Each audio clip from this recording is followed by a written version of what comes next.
you were traveling anywhere along I-80 or anywhere near 84th Street in this area, you saw the billowing smoke.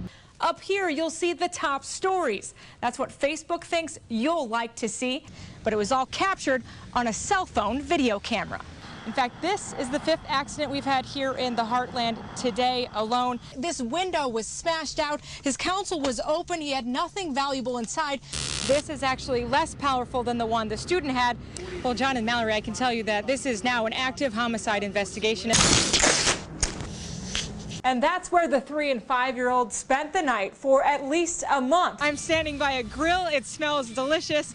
We are here at Phelps Field, and you know it's getting colder when less and less people show up. You bring your valuables into a locker room and lock them up safely. Walking up to cars, looking inside for valuables. If the door's locked, they're breaking open the windows. The shot spotter will not only tell you when shots are fired, but where.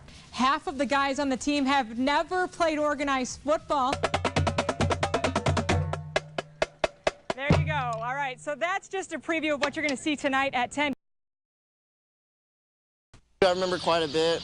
It was just so quick. It happened very fast, and how unfortunate. And I just hope everyone sees that, and realizes that it's something that can happen so fast. The words of Joseph Bedoin less than a year ago as he reflected on the night of September 28th, 2010. That night, 2 cars collided at 64th and Pacific. The driver, 18-year-old Amanda Myers, was killed. This is something that you don't expect to happen to you, and you don't expect to happen to your friends or anything. Bedoin was riding in the car and later convicted of supplying alcohol to minors at his home. He appeared in court, admitting his fault and serving his time. He said the things that you would expect, that he was remorseful, that he was understanding of his role in this thing, and to learn that he apparently is accused again of the same behavior is very difficult to understand. But Tuesday night, this time in Bellevue, police busted a party at Bedoin's apartment, this time handing out 13 minor in possession tickets and 1 to Bedoin for procuring alcohol to minors. It's very scary that this many kids would gather at this guy's house. But it wasn't the first time Bellevue police were called to his apartment. In fact, on July 13th, police saw underage drinkers outside, knocked on the door, and eventually obtained a search warrant, writing 8 MIPs and another ticket to Bedoin. Conboy and Evers say it's obvious he didn't learn his lesson the first time.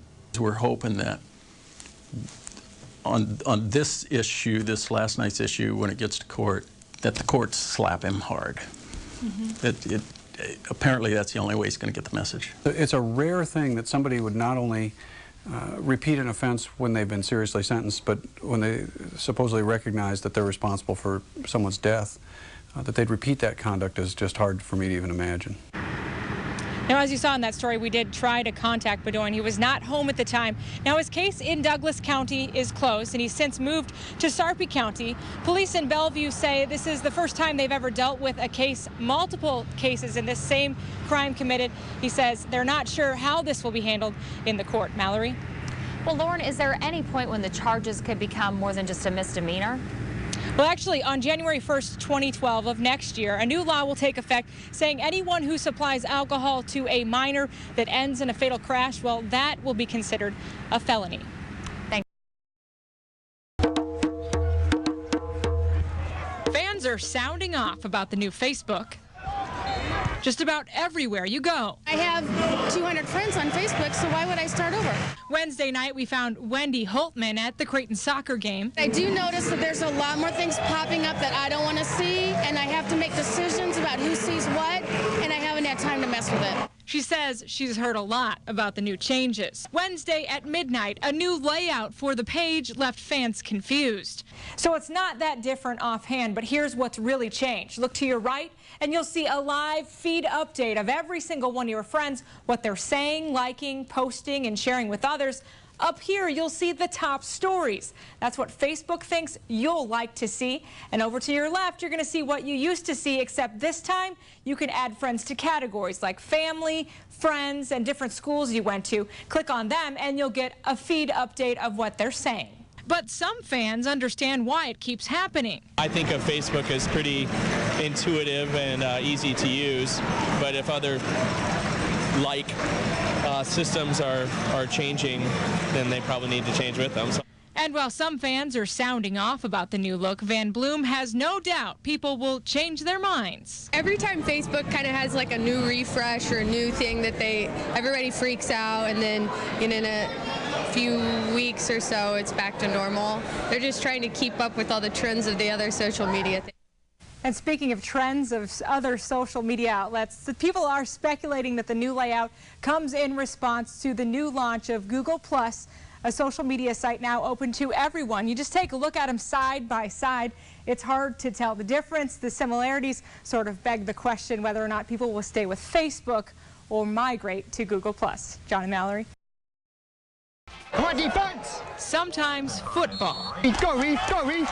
Isn't about winning and losing. Friday nights for us during the fall is just like a Husker game for anybody else on a Saturday. It means that much to them. Or even playing at all. I've been doing this since '97. Sometimes it's about spending a few minutes on the sidelines with Jonathan Poldskill. Go, Charles! It's a lot funner to watch it from the field than it is up in the grandstands. For 14 years now, Jonathan has been here, watching and cheering and helping anywhere he can. But Jonathan's presence means more when you learn about his past. It doesn't matter if you're having a good season, a bad season. At 6 months old, doctors diagnosed him with a developmental disorder. Come on! They said he'd never walk and likely never talk. During the games, I'm screaming. But at age 3, he started walking. Today, he walks the sidelines at Papillion La Vista. Makes it 2nd and 5. Cheering on a team that stood by his side for a long time. He'll support you, win or loss, and he's not just out here for anything other than just to be a part of the program. A program with a special teammate who's come a long way. Gain of 5 makes it 2nd and 5 right at midfield. Well, Jonathan doesn't stop at football. He also manages the basketball team. I talked to his mother, who says she can't believe how far he's come. And by the way, he's a huge Husker fan, so I bet you can guess who he's rooting for tomorrow. Dave? Well, John and Mallory, I can tell you that this is now an active homicide investigation. As we said earlier, 54-year-old Stephen Veland was shot and killed here at 40th and Nicholas. You can see behind me there is still a scene here. Investigators still looking into things that happened. What we do know, about 7:30 tonight, shots were fired during a barbecue here in the neighborhood. Now, Veland was transported to the hospital where he was later pronounced dead. About 10 minutes later, another victim walked into the emergency room with shotgun wounds to the stomach. Now, police aren't saying whether or not that victim was related to this shooting, though could be connected. Also, we told you earlier about a hit and run that happened shortly after that.